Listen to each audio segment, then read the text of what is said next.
Hey everybody, it's Tracy, Creative Christian. Just wanted to do another video. I know everyone knows about the Cuttlebug, and normally, we use these type of folders, and they're awesome. I really like using these. However, this is the only one I have. I just got a Cuttlebug a few months ago when I was able to get it for around $44.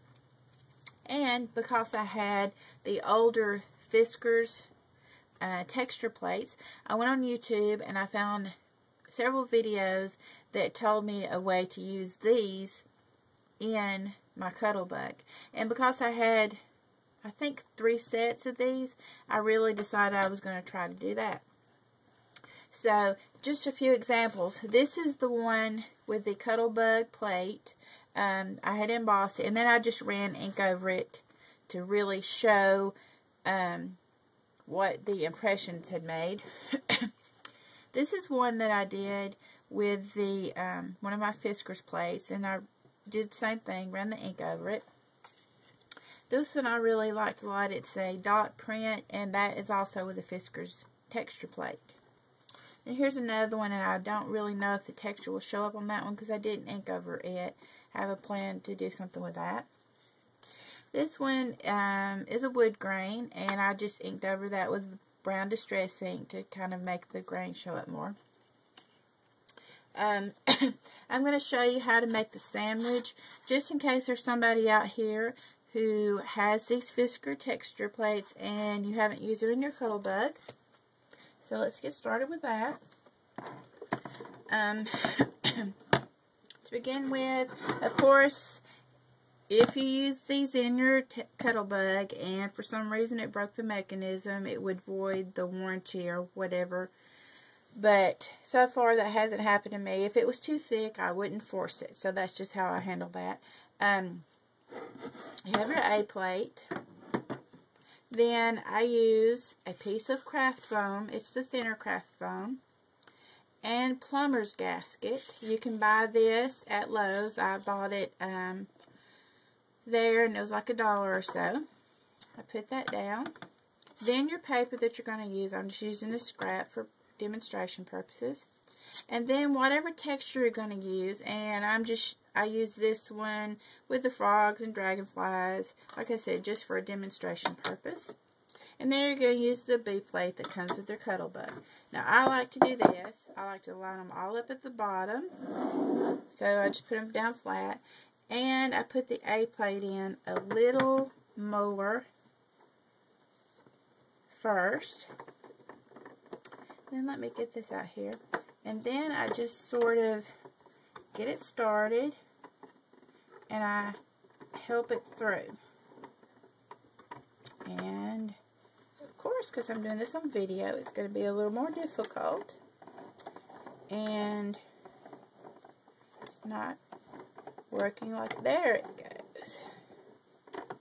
There we go. It would help if I would wind the handle the right way. That helps usually. Okay. And it's really tight. And then before I let go all the way through, I go back through. And I usually run it through 2 or 3 times to make a really good impression.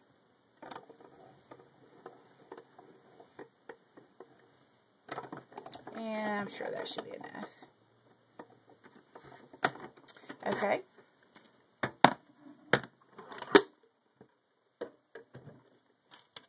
Okay, let's take this off. And it made a really good impression. I know that that's probably really difficult to see, so what I'm going to do is ink over it. Another suggestion that I have, the distress inks, I really like these a lot. What I have done is use the jewelry bags that go on sale at Hobby Lobby sometimes. I have glue dotted one of the sponge applicators that coordinates with that ink on each one of my distress inks. That way, I have a pad for each ink, and I don't have to keep buying the applicators because they have been used and discarded or mixed with other inks. And I really should put down my craft mat for this, but I'm not going to take the time to do that. So then I'm just going to rub over this just a little bit to kind of show you the impressions that it made. And again, this is just for demonstration, and I'm not even really trying to do a good job to ink. But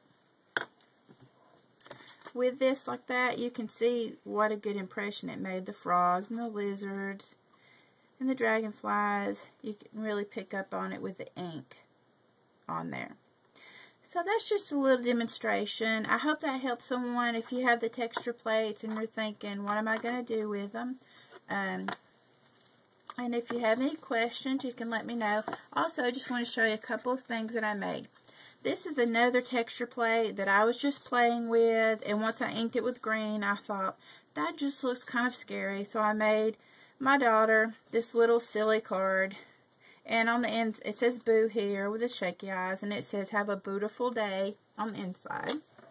And then there is a texture plate, Fiskars texture plate, that has the spider web. I'm not sure if you can see that or not. So I just made a little spider and glitter glued that, and I put eek, and on the inside it says, it's scary how much I miss you. And that's pretty much it. You know, these cards are just made from scrap pieces of paper that I had, and that's how I do a lot of my cards when I'm just playing with things. I just, you know, grab a piece of scrap paper and really see how I can work with it and just have fun with it. And to me, that's what scrapbooking, creating is all about, just having fun. So I hope you enjoyed that video, and if you have any questions or comments, just post them below. Be creative and be blessed, and have a wonderful day. Bye-bye.